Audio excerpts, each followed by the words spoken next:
Hi there, Wendy here. In this video we're looking at how do we bring about change.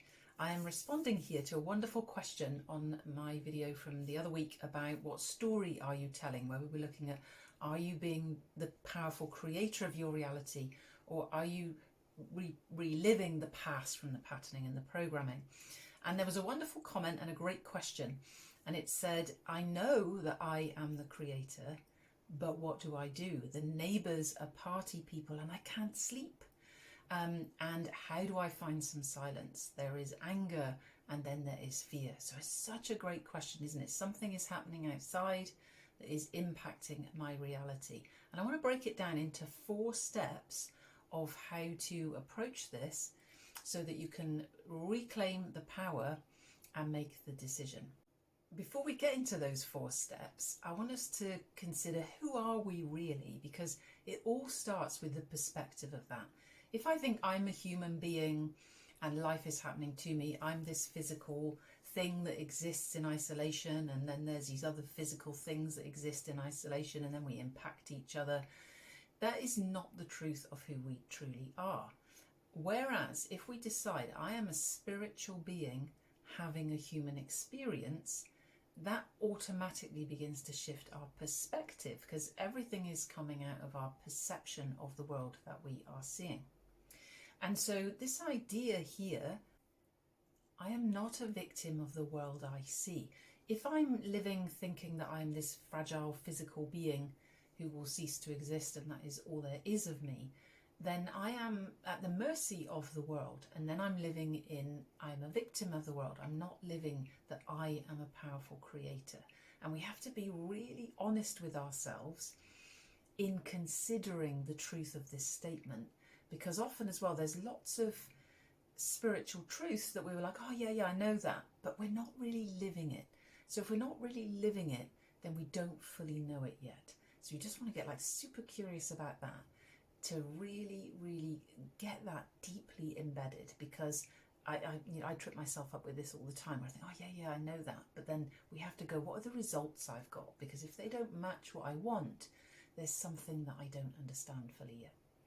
And so consider, if you live from these ideas, I came here to wake up, nothing is personal, and life is happening for me.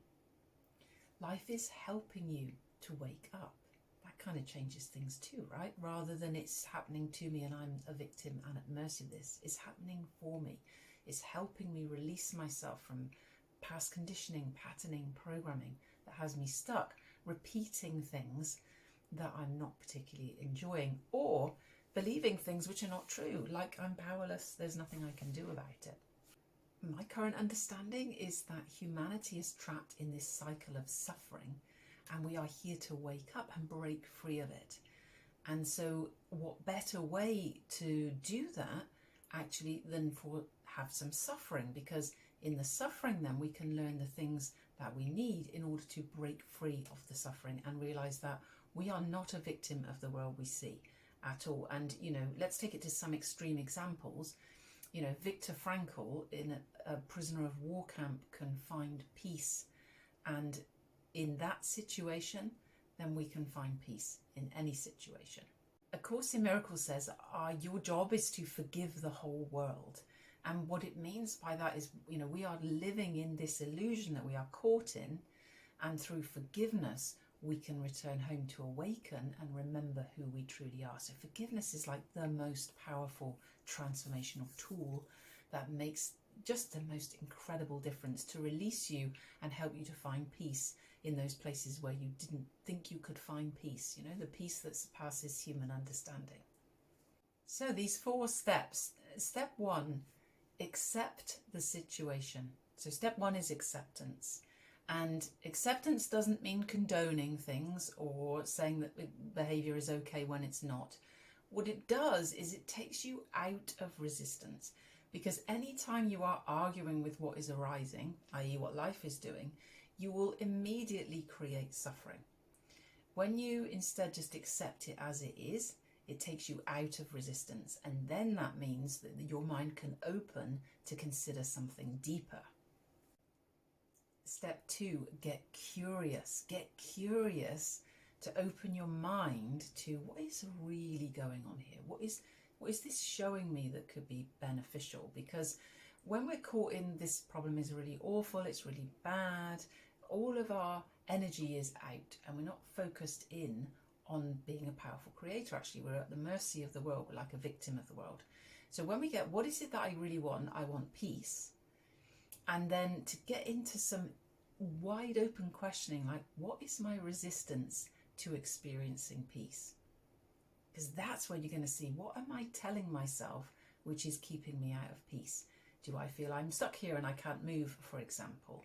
That I don't have any choice, I'm powerless? Like, what is it that I'm telling? Because there's always something deeper than the surface that you think it is. So number 2 is get curious. Number 3, all circumstances are neutral.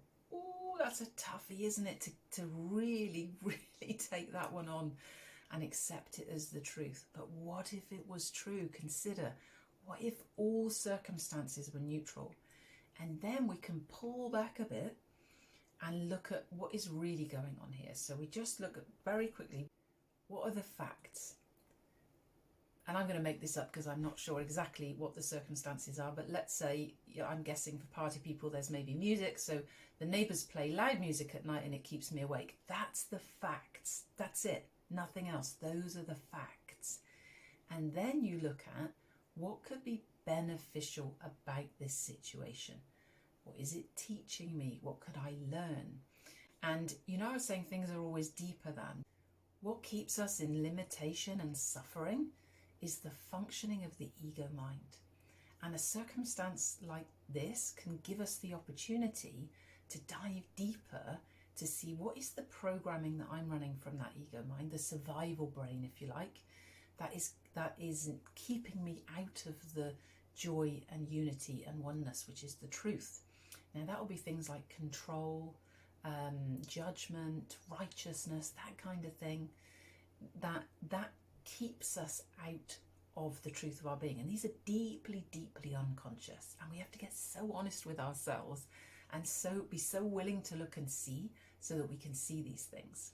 And then the final step, step 4, is choice. You are at choice. As a powerful creator, you are at choice. You could choose peace in any moment. There's a wonderful lesson in the Course in Miracles that says, I could choose peace instead of this. If I am not at peace, then I must have chosen otherwise. And I remember the first time I ever read that, I was like, really? Because it really seems like this is happening to me and this is why I feel like I feel. So to really take ownership that you are powerful, you have choice. And what do you choose? What do you choose to do instead? What is it your power to do?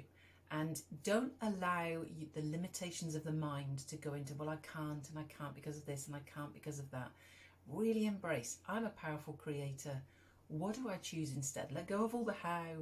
Don't worry about that at all, because that's also where the ego mind will take you out. Go straight into, what do I really want? And then feel for, what is it that I really want?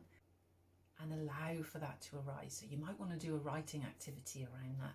Where you just write, what is it that I really want? Let go of the circumstances, let go of what's stressing you out, and just feel in for, what do I really want? What do I love to create? I hope those 4 steps are really helpful. So quick reminder, number 1, accept the situation. Number 2, get curious. Number 3, all circumstances are neutral. And number 4, choice. You have choice. So I hope that was really helpful for you. Let me know in the comments. And if you have any questions, I love to have them. I ponder them and then something comes to me to share with you. So thank you so much for tuning in today. If you've enjoyed this video, please like it, because that helps more people find it. And of course, share it if it's inspired you that much. I'll see you again soon. Bye for now.